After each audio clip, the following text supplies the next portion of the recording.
Yeah. Hey, everybody. Welcome to week 286.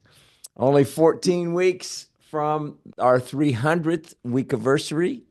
And the rumor mill is buzzing already because it sounds like the Dunk Kings are going to be returning to the Super Bowl and also to the 300th week anniversary. So that should be fun. And so stay tuned for that.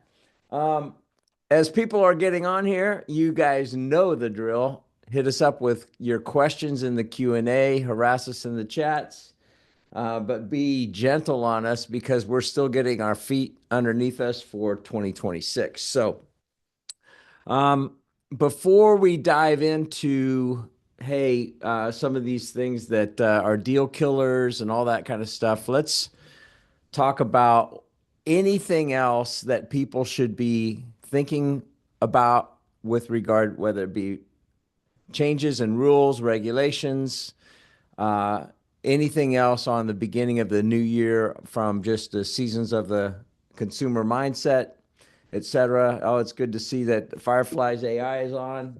Thank you, Jorge. So anyway, it's good that people are using their note takers. Um, but I still like old school, like take notes.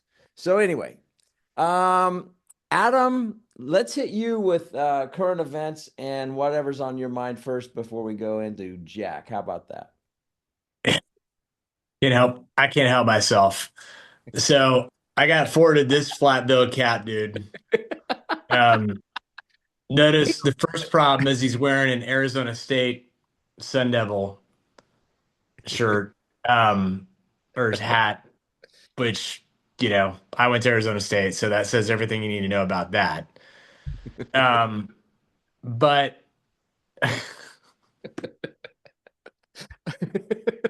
You mean TikTok flat bill guys aren't giving great tax advice? Sounds yeah, so enticing. yeah, so and I'd love to say this has not been the first time that I've been sent this question by the famous TikTok influencer. So Jack, I'm sure you will be ready to opine on this one with me.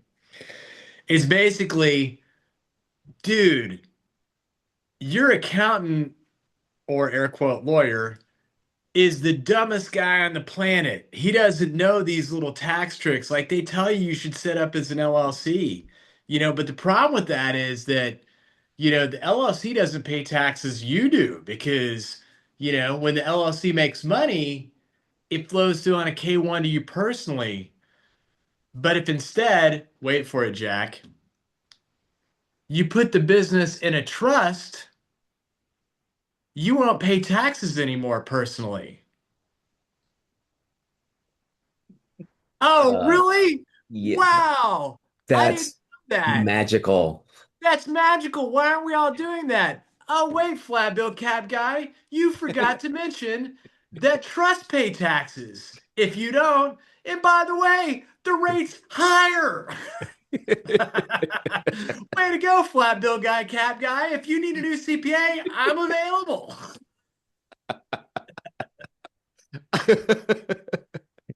Yeah, and sometimes you can tell when somebody has either watched something or read something on an airplane, and they come back and they're like, "Hey, heard about this new thing."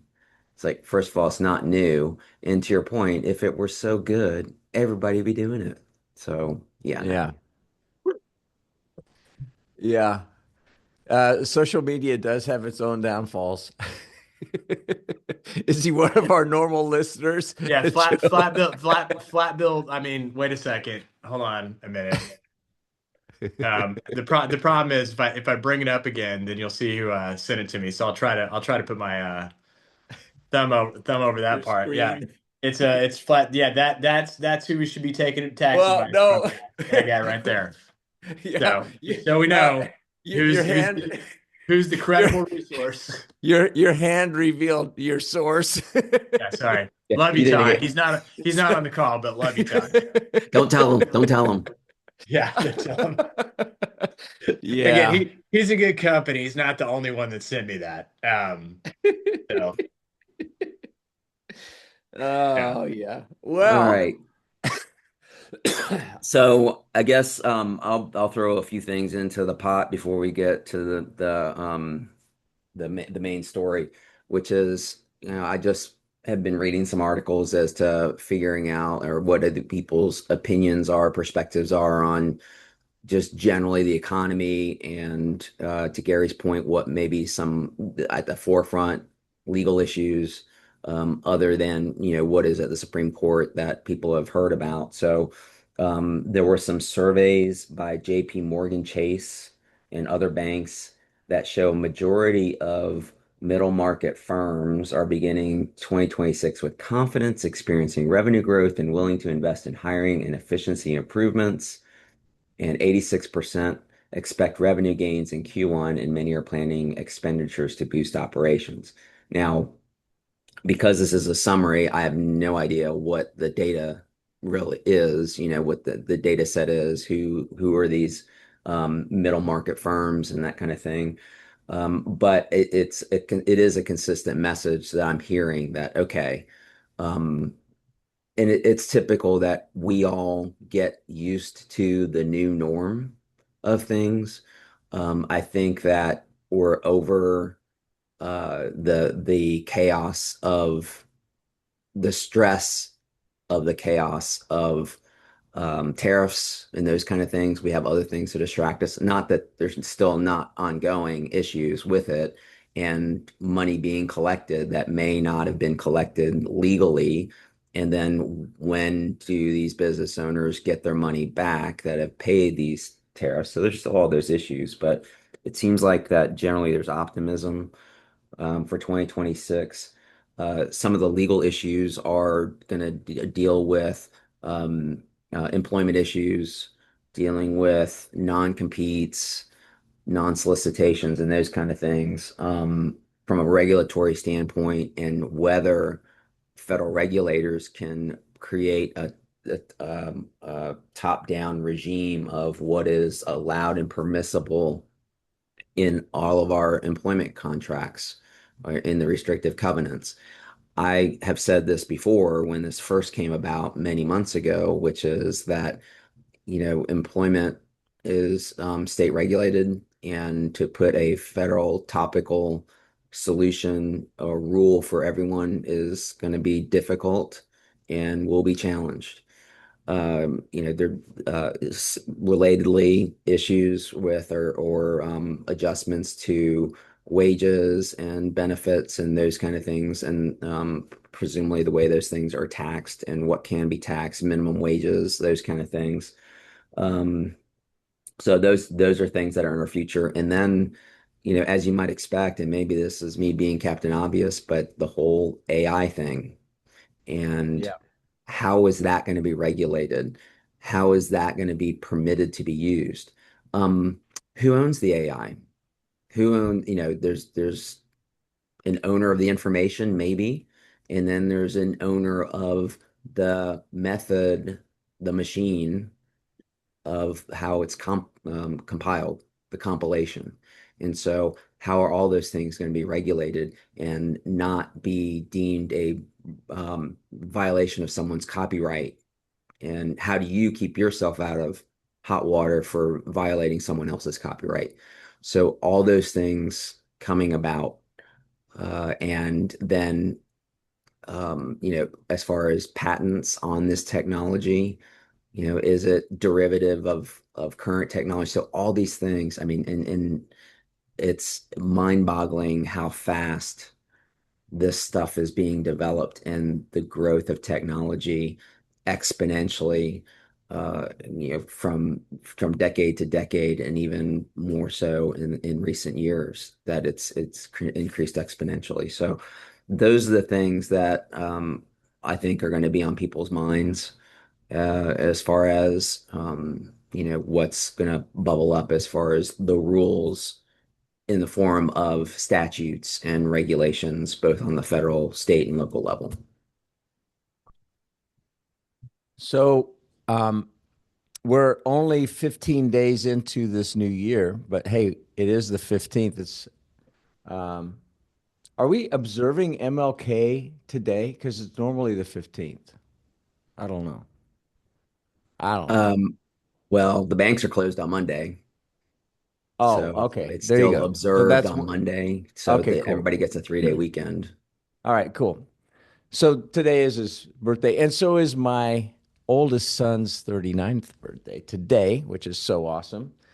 But I'm curious, before I reveal what my on the ground research has revealed, I'm curious from you guys, as far as the audience, as well as Jack and Adam, on what you're hearing from business owners. What's the general mood out there right now with regard to business? Bullish. I mean, you talked about, some normalization of the chaos, if you will, the uncertainty, which was the big thing in 2025 that was causing things. Oh yeah, Joe, bullish. I would expect nothing less from you. Um, anybody else out there? I really do want to hear across various industries before I reveal what my boots on the ground research has revealed. Anybody else? Mauricio, I saw you were in there because you were giving Adam crap about covering up Todd's name. Adam, Jack, what are you hearing? Um,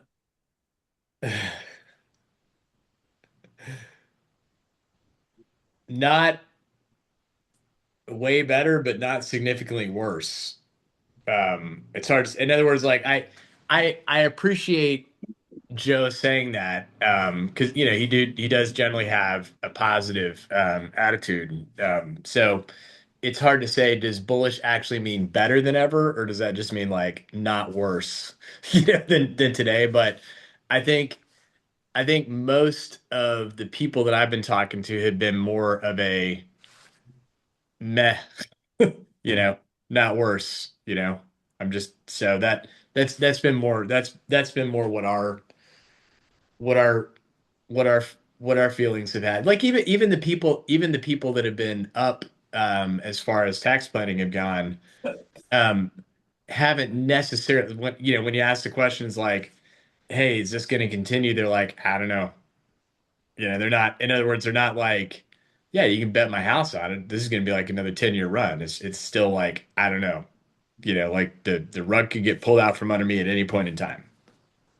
So it's a strange, it's a strange feeling.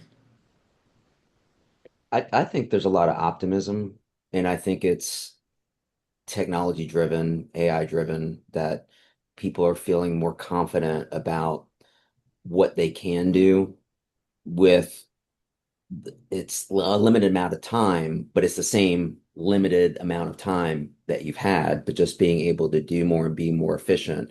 And so on a personal level, if you make yourself more efficient, how does that translate into work? How does that translate into your workplace? I mean, I am, again, always joking around about Skynet's coming. Actually, Skynet's already here.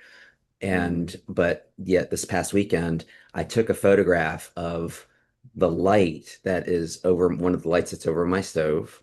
I had pulled it out, and I could not match it at Home Depot or Lowe's.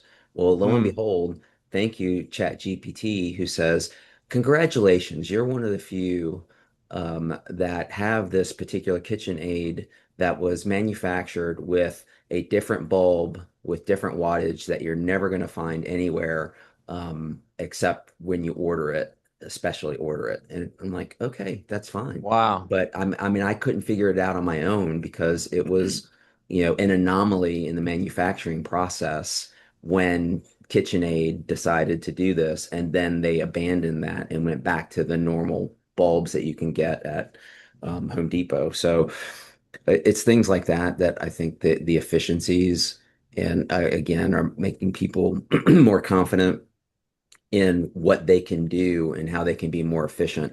I think there's also the aspect of the pause that we've gone through, similar to what happened with COVID. There was a pause Yeah. with respect to tariffs. There was a pause, on for other aspects dealing with the Fed. Are the interest rates going to be adjusted, not adjusted? So all these things have an impact on our decisions as business owners and impact us in ways that we can't control, supply chain and all those other things. So anyway, that was a long-winded, very wide answer to your question.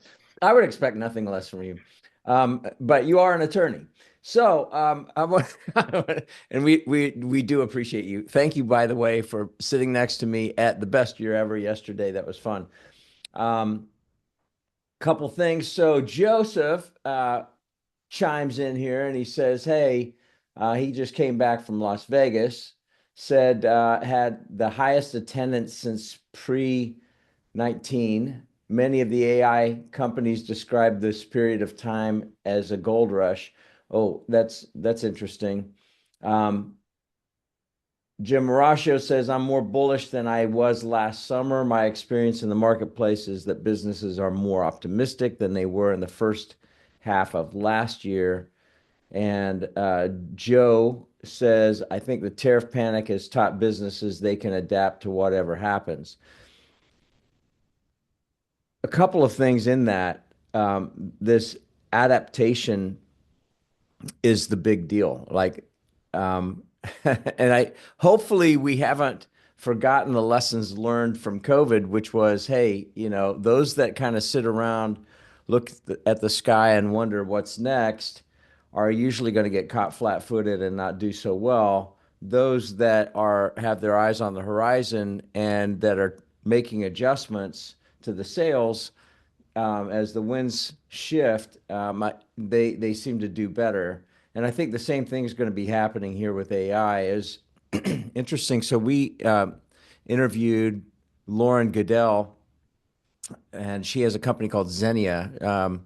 Very interesting AI thing. Very interesting AI product that she's got, and she's got a lot of background in that in particular. But it makes me think, hey, um, we need to restart our series after we get done with this series and like intersperse it, but on making AI work because it keeps changing. And it's like, all right, how do I navigate this? I know I should be doing something besides using ChatGPT as my Google search now. But I don't know. So I think having some additional perspectives on here, not trying to sell anybody, but really trying to make sense on how do I make this work and not just feel like I'm stupid or that I'm missing the train. Like let's bring a common sense approach to this. And Jim says, "Hey, not sure about AI bubble, but I can definitely expect significant consolidation in the space over the next few years. Those who get traction will get acquired or replicated and discarded." That's true. It was interesting in talking with Lauren. I think she said that there were basically five big AI engines that all of these other product companies, if you will, are like tied to.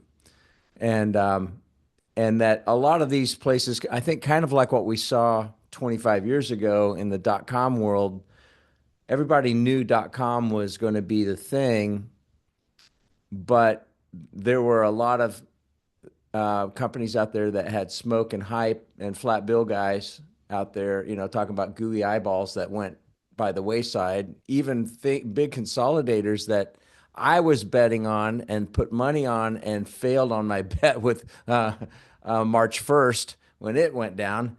But common sense business practices, I think, will always rule the day.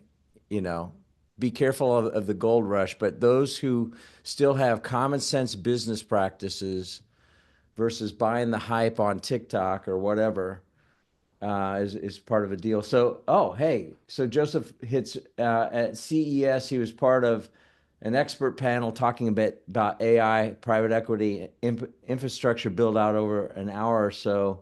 Oh, so thank you for sharing that video. Grab that link and download it or save it for anybody on this thing. in the chat. So that sounds great. Thanks for sharing that. I just like the interactivity that we've had today. It's been more than we've had for a while. So thank you.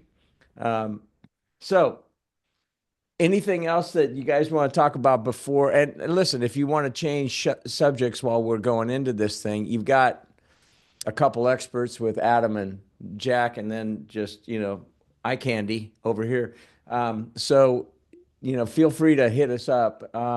Joe, speaking of AI, Jack, do you see more individuals doing what Matthew McConaughey is doing to protect his image and voice? Oh, interesting. It's funny that you say that because that was in the Wall Street Journal yesterday that I just read this morning, and I can't. There it is, the article, and that's Mr. McConaughey. And so I don't know. You traditionally can't, trademark. I mean, you copyright and you have protections, got that those kind of things. But um, understand what the point is that protecting your identity, and is it Yeah, identity theft, a form of identity theft right. if they're doing that? I mean, I've always wondered, there's a commercial here in Charlotte for a car dealership, and it sounds like James Earl Jones going on in the Oh, background, and interesting. then like, okay, and it's purposeful, I'm sure. And so is that part of that? And I haven't seen that commercial in a while, so maybe something was done about it. But so yeah, I mean, we're going to see more of that, and I think it's also going to be related to the whole name, image, likeness Yeah, mess as well. So yeah. had a person in town who's involved in college athletics, professional athletics, and talking about that. And we have a sports law group who represents athletes, represents ADs, represents coaches, and what they have to navigate through now is crazy. And part of that is the name, image, likeness, and now seeing the value of that because athletes are permitted to have value in their name, image, and likeness where they weren't able to before. And the colleges, universities were benefiting off of that. Now you have a protectable interest of people Yeah. copying that or using it in unauthorized ways. So I think that helps leverage off of the value and create um, expanded use of federal laws, trademark laws, copyright laws for that purpose. Yeah, this is another great opportunity for you lawyers. Like, good grief. I mean, it is kind of scary. Um, Joseph says, I can sell you an AI voice agent that will change and be trained to be anyone famous or not, or regional. Interesting. Um, all I know is like, so KJ on our staff, we gave him the mandate, take our training videos that we did during COVID with crappy webcams, but good content, and bring it into current state. And he has been able to take and leverage Adam Boatsman. You would not be able to tell the real Adam versus the AI Adam. It's that freaking good. Now, Adam has said, yes, please do this, and the efficiencies gained. So yeah, you got to still have a professional, but like all of a sudden you don't need the full video crew, all that kind of stuff. I mean, it's pretty stinking amazing what can be done, but the risk of having somebody go out and impersonate and go in and put on a an Arizona State flat bill and put it on Adam's face, that's dangerous. Hey, you don't need to pay taxes. Did you know that the IRS, like, whatever, man, would that be bad? So, Yeah. Um, cool. I didn't have anything more on AI, but uh, I want to throw one more thing in there, yeah. which is also imagine the scenario where, as you've described it, in creating you in the cyber world, and then saying, and I have someone, I've given someone permission to use my character, my, I don't know, avatar, whatever Yeah, you want to your call it. avatar. Okay. And I've said, okay, on certain legal issues, you can, do this or do that. And then now it's exceeded my the authority that I've given to that person. So you Yeah, get into degrees of authorization and or lack of authorization when you basically say, because it's not me saying it. I'm not the author. I'm not controlling the message. I'm allowing yeah, someone else to control the message and use my face and my voice and everything else. So anyway, just a caveat, side note to that. yeah. Sorry, Adam, go ahead. No, that's All right. right, let's go into the deep end. Yeah, so I think, we kind of talked about business decisions for 2026 as the topic, based on the last year. I think one of the things that has kind of been haunting me, um that I now feel like BGW is in a pretty good position for this now, but it's just something for everyone to kind of think about is that one of the one of the economists that I follow, that if anybody's a Vistage member, they'll be pretty familiar with ITR economics and the Boyu brothers who have now retired. But he did his last presentation in Charlotte, at Quail Hollow, like, because he's retired now. ITR is still carrying on. And if you check out the ITR website, you'll see more about what I'm going to talk about. They've got one of the best forecast accuracy rates of anybody out there. So when I think about what's going to happen in 2026, they're usually the ones that I say, okay, that's probably pretty credible. But one of the things they've been preaching about, forever on the Vistage circuit is the concept of either a really massive recession or a Great Depression, or another depression sometime in the 2030s. Which, when you hear that in 2019, you're like, well, that's Oh yeah, buddy. 2026. So like, that's still in theory, at 52, that's still in theory going to be within my working window. Right. So I I so if I just think about what does that mean conceptually, in terms of 2026, the reasons for it, I think, are very very relevant, and it really comes down to, one, the rate of the debt in the US. Like, it's just, we've talked, not news, it's not sustainable. So like at some point it reaches a tipping point of like there's no other alternative than draconian spending cuts or tax rate increases, because we just don't, like, we won't bring enough money in to cover everything else. It's like something will have to change. So that's like reason number one. Then reason number two actually has a lot to do with China, but it's been because of their declining birth rate.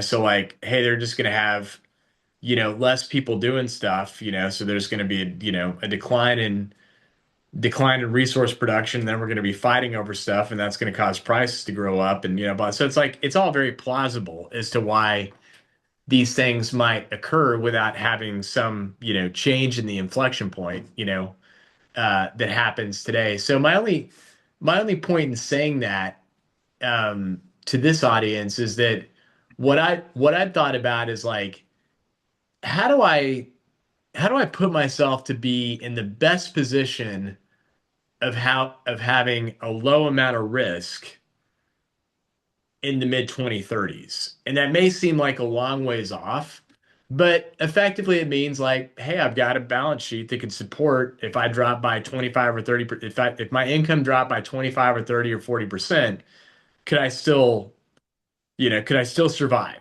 with that kind of balance sheet? In other words, like, just like the growing debt rate is going up, in the US, and eventually becomes unsustainable without more revenue or some draconian spending cuts, the same concept applies to a company. Like, there's sort of like, if you're a company that has debt or leverage, or even in your personal life, if you've got debt, there's sort of like a minimum viable income number, that's required to support that debt load.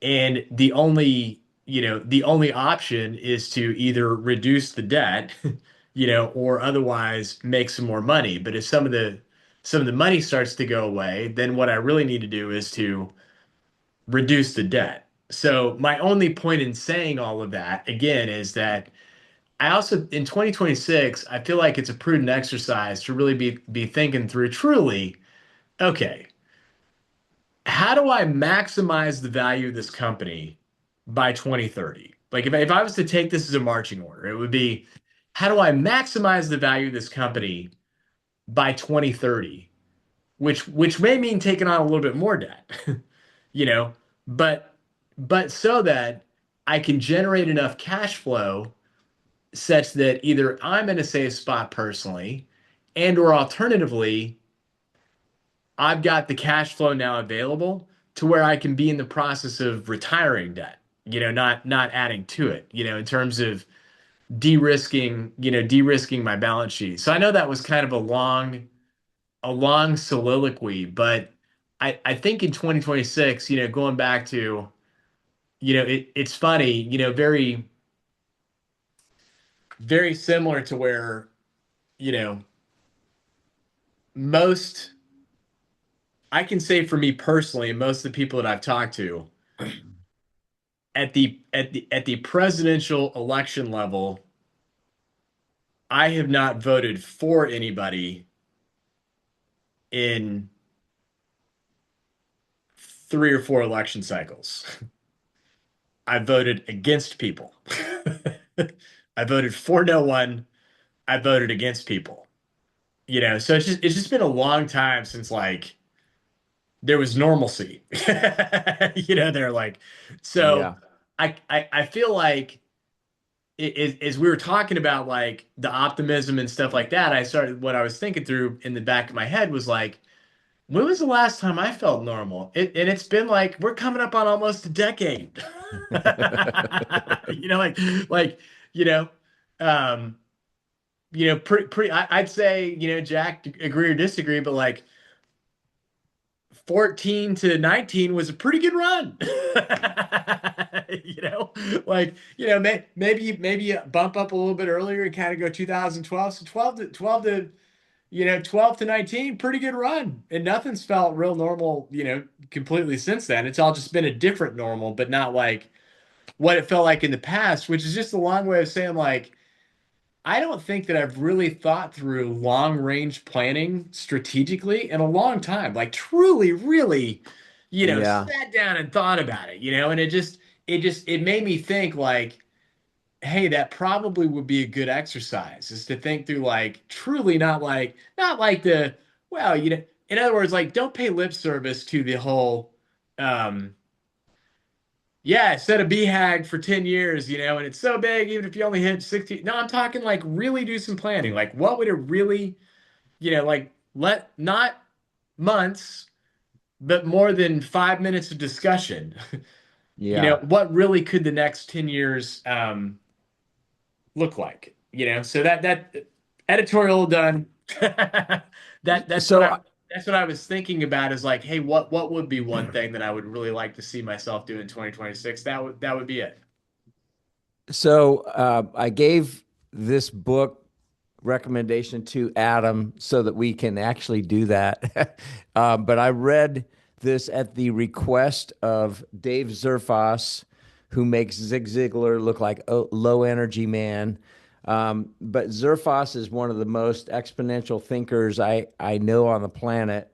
And he said, Gary, you got to read this book called The Science of Scaling by Benjamin Hardy, who also wrote The Gap and the Gain, who also wrote 10 times is better, I think better than two times or something, 2x, something like that.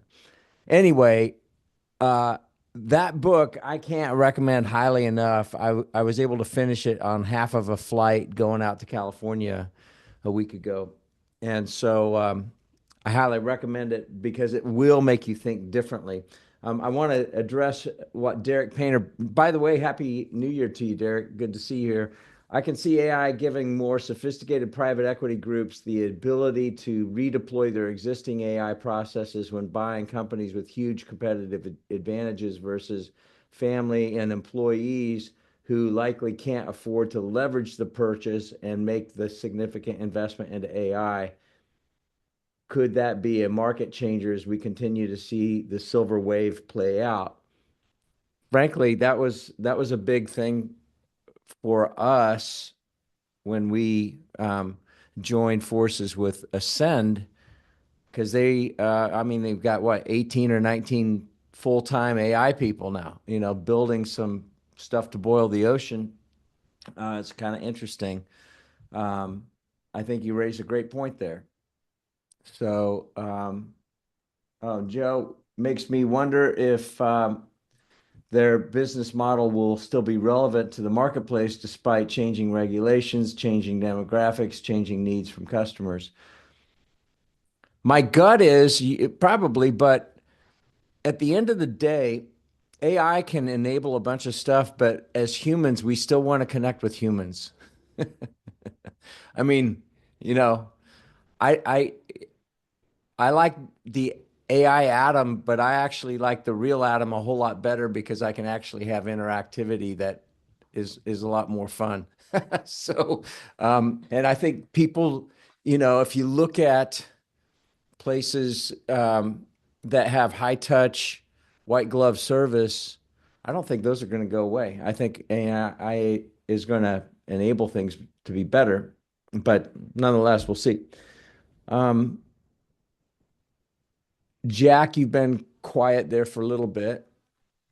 So I agree, and we have increased our foray into the AI space, meaning data security, data privacy. I mean, we've always had a robust practice group, but dealing with the evolution of AI, and then to again imagine the scenario where, let's say, um, Adam has put all of his knowledge over the course of time in writing a treatise. And then so then you put that into an AI structure, and then people can go ask questions, and AI gets it wrong. Mm, Whose fault is it? Is it Adam's fault and liability because he's the one who is the proprietor of this Q&A process? Is it the company or person who developed the AI, or is it, really neither, because you take it at your own risk because you couldn't get into right. the AI unless you click that button that says that, this is for informational purposes only, and the proprietors take no responsibility for the accuracy of anything that you're about to look at.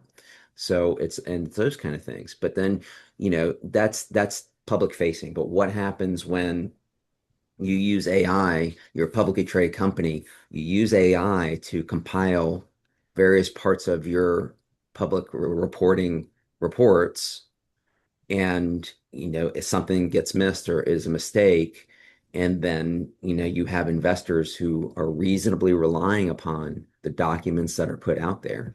And so, I go back to something I've said before, which is I think we all have to be guarded with the reliance that we put on technology, because it becomes easier that when technology gets it right 9 times out of 10, and that because you've checked all 10 times, then it may be that, okay, yeah, probably good enough on the 50th time because of you.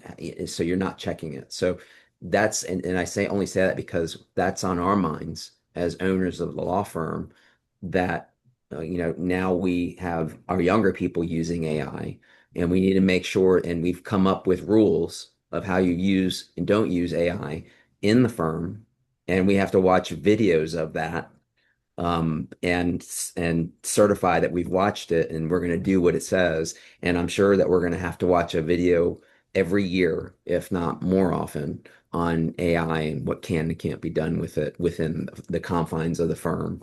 So, absolutely. It's interesting that you raised that issue because there's an article that came across my feed yesterday, and it was about um, a motorcyclist, I guess, had been hit by a Tesla that was on full self drive, and they were suing Tesla for it. Well, um, and my Tesla, I let it drive me to work and back every day. Took me over to university yesterday to meet my niece who is in town, which is really cool. And she was like, "Wow, this is incredible!" But it has cameras that are looking at your eyes, and if you're not paying attention, it'll send you signals like put a slight, pressure on the wheel so you're paying attention, and it'll cut you off. And it's really really good, but it's not foolproof. It's still your responsibility as the driver. Like I think in our litigious society, we want to blame others and not accept responsibility for our our actions. And so, um, you know, it's an interesting thing, but yeah, I've asked ChatGPT for stuff and it spits out a thing and I say, what's the source? Cite the sources. And then it admits that it was hallucinating. So like, uh, you know, I think still common sense comes into play. So here's a random question for you, and I've wondered this, and since you brought it up, how does your insurance company feel about self-driving vehicle and the What's potential increased liability that might have because it's insured you puts it on self-drive and then causes an accident? I mean, What's interesting is the data, and it's of course it's limited, but they've gotten millions of and millions of things of data points. Full self drive actually has a far lower incidence of accidents than a human piloted vehicle. wow, Interesting. that is interesting. Yeah. So, and honestly, I can say that I think it's a better driver than I am.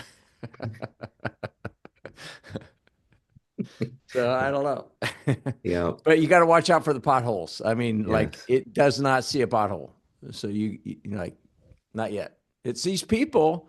And the weird thing, so one other like weird thing, I haven't gone to validate it, but it sees figures and it shows them up on your screen as you're driving.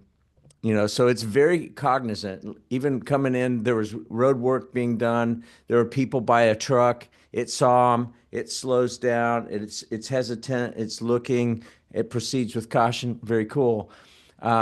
Somebody had taken their Tesla through a graveyard, and it was seeing bodies walking that there were no bodies. Like weird. I don't know. I don't know what to think about that. Were some Tesla engineers going, "Hey, anytime that Tesla goes through a grave site, let's punk these people." I mean, who knows? I don't know. But anyway, um, all right. So before we keep moving back from AI, Joseph says a great AI movie is coming out. You have 48 hours to defend yourself against a murder charge using the power of AI search and storage. Ooh, Yeah, it's Chris Pratt, right? I think I've seen commercials for it. He's strapped in a chair. wow. Um, well, maybe we should talk about what we were supposed to be talking Yeah, about. let's go back. We've been on rabbit trails on called AI all day. The So I flat think we're bill supposed started it.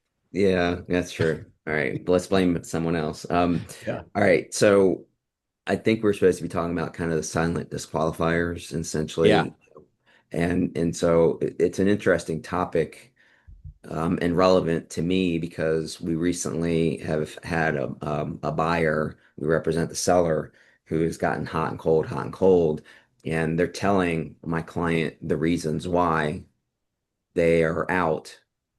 And I don't think it's that they're not fully disclosing what the real reasons are.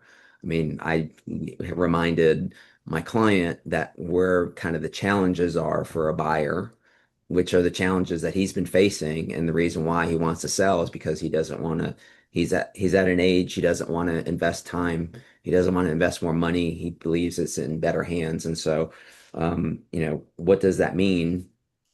In so in doing kind of the self audit, and I'm kind of going through this process with them. So using that more recent experience, I was thinking, okay, um what are the disqualifiers, the things that they're saying no without saying no, and what does that look like, and what are they really thinking under certain circumstances? So I put some things in, and then I asked ChatGPT actually to then map out.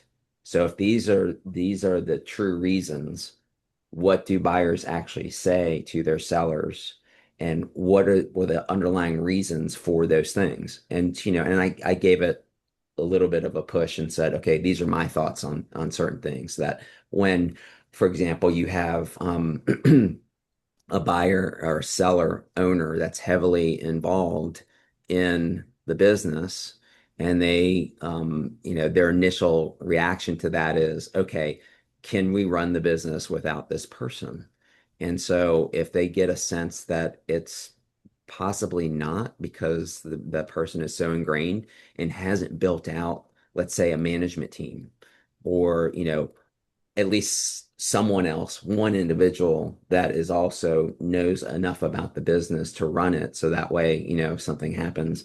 So it's those kind of things. So on the list is, so I said, okay, is the issue when, um, dealing with the owner? So the owner is the operational issue, is a bottleneck.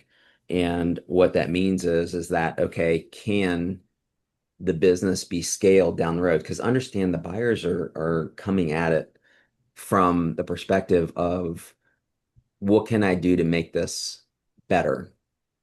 And if they come into it initially that, well, it's going to take too much time, it's going to take too many resources, and that's typically what happens is when you go through the due diligence process.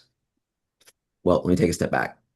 If you get to the due diligence process and you've gotten to the LOI, as we've said in prior sessions, that you've already been through stage one of the vetting process.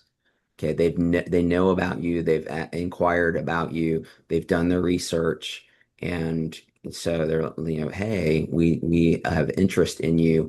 We don't know too much about you. Please tell us more about you, which is a lie. They know a lot about you already, or else they wouldn't even come talk to you. And so then it's okay with stage two. You get into the due diligence, and they're asking questions. And if they see things like, okay, um, where are you getting your money from? And what is driving revenue? And if you have things like, and we'll talk about this in more detail next time, because there's so many things to unpack. So I'm just throwing things out there to, little sound bites to get you interested in the next conversation, because we don't have time in the next 10 minutes to get through all of it. But so, some statistics that, or I found some quotes. Most owners don't lose deals; they are silently removed from consideration. Buyers do not negotiate risk; they disqualify it. So they're looking for the risk, and based upon how the business is being operated, what you have done to mitigate that risk. And then the net is what risk they are going to be taking on as the new owners of the business. So what they're doing is they're trying to, now, when I say that they don't negotiate risk, they negotiate the consequences of the risk that they take on and try to cover it in the form of, as we said, okay, let's push the money that you get down the road in the form of an earnout. in the form of a promissory note so that we don't give you all the cash. And if there's a problem, we just say, well, we're only going to pay you a part of it, your promissory note, because there's a set off mechanism. So they do it in the form of a holdback.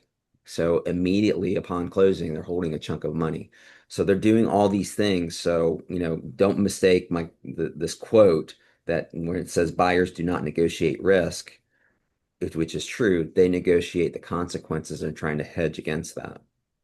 Um, Another quote, silence is not negotiation, it's filtration. So basically, the business is being put through various filtration mechanisms to see what's left over. And hopefully that, the filters are not catching a whole lot of stuff that they are going to have to deal with, or they will say, okay, here's what we caught in the filter. You deal with it. You pay off this. You do this. You negotiate this before we even purchase the business. Um, One of the worst things that a business owner, a selling business owner can say to a buyer is, we've always done it this way. And as the reason why, and not being able to justify why you've done certain things over the course of time. So again, not knowing your business. I'm going to stop there because again, I'm throwing a lot of things out there, and I don't know if you guys want to comment on those things or want me to continue expanding the list of things. Papa Joe raised an interesting question. It'd be interesting if AI could pull this, but it'd be an interesting prospect search to identify all the Charlotte business owners that do not have children to transfer ownership of their businesses to. Yeah, I'm sure Jay Offerdahl and others are going to be they're like, hey, good idea. So, I mean, it's a great idea.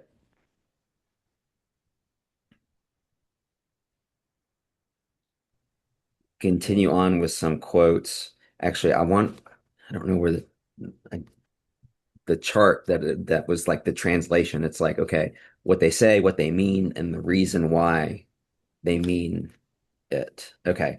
Um, oh, here it is. All right.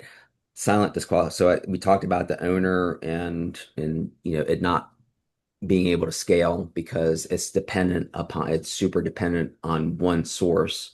And so you don't have the ability to go to the chief revenue officer, the whatever it is, and be able to in parallel scale, because now you're like this one Yeah. line instead of having multiple lines to be able to go like that and create a wider wake essentially. Um, all right, financials can't be normalized quickly, so the financials are all over the place. So that again goes back to the additional effort that the buyer's team, their legal team, their CPAs are going to have to go through in order to do that. And once they see that, that's where the no is. And it's like, yeah, and they won't tell you that. Most buyers are not going to tell you that. Um, we've talked about this many times, customer vendor concentration. What they mean, what they're saying is says the deal will age badly, meaning that over the course of time that the if there hasn't already been an issue with concentration of both. I mean, they're really talking about customer concentration in this aspect, but concentration of suppliers as well. Getting single source, single output is problematic.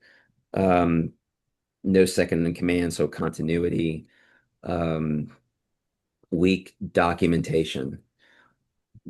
This is interesting because what it says here is this will blow up post-closing. So yes, if all you're doing is kicking the can down the road, and it's a powder keg that's ready to be lit and will be lit, but it's a matter of, okay, now it's going to be lit under the buyer's watch. So they want to remove all those powder kegs or remove the powder from the keg so that way you can fill it with something else that is more productive. Um, okay, here's when the buyer says, let's think about it, you're done. There's Yeah. usually not, they're not going to come back and say, um, requests that never escalate, meaning in the due diligence, that they are just worn out. I had some of my colleagues, some of my young associates, like they're not giving us what we need and what we, in order to advise our buyer client. And I said, well, it's, maybe again, stating the obvious, it is either that they don't know or they don't have it and they haven't been doing these Yeah. things. And so, um, disappearing deal teams. So now, you've been talking to the five attorneys on the other side of the deal, and now you're talking to one. And it's not because it is the senior associate that's in charge of this particular deal. It's just because they want to keep you on the hook, but they don't want to let you go, but they're not going to expend resources for that. Um, we'll circle back. They're not going to circle back. And I've said this before, silence is not negotiation. It's filtration. So what they're doing is they're getting to a point where that sifter is full, kind of thing. So again, I apologize for my voice. It's a little raspy today. Hopefully not getting the flu, maybe getting a cold. So anyway, all right, I'm going to stop there again because I feel like I'm usurping the conversation. Well, I hope you're not getting a cold, and I hope you're Thank not you. getting the flu. And I hope I didn't give it to you if I am Yeah, yesterday. sitting next to you yesterday. uh, I'm curious, anybody on this line, how many of you are thinking about, and you don't have to, I won't reveal your name, but I'm just curious, are you thinking about any sort of an exit in the next 3 to 5 years?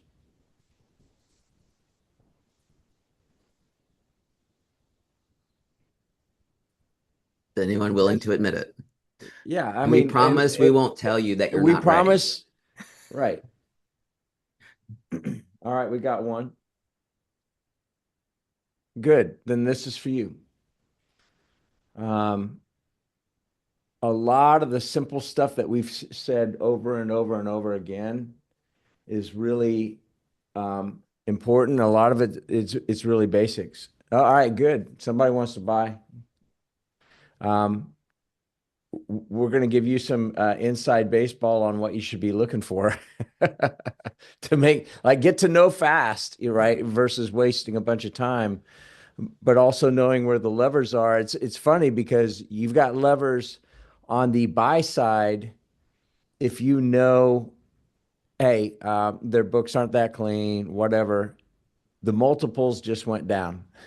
If they don't have processes and procedures documented, they've got concentration risk, the price just went down. And you've got leverage.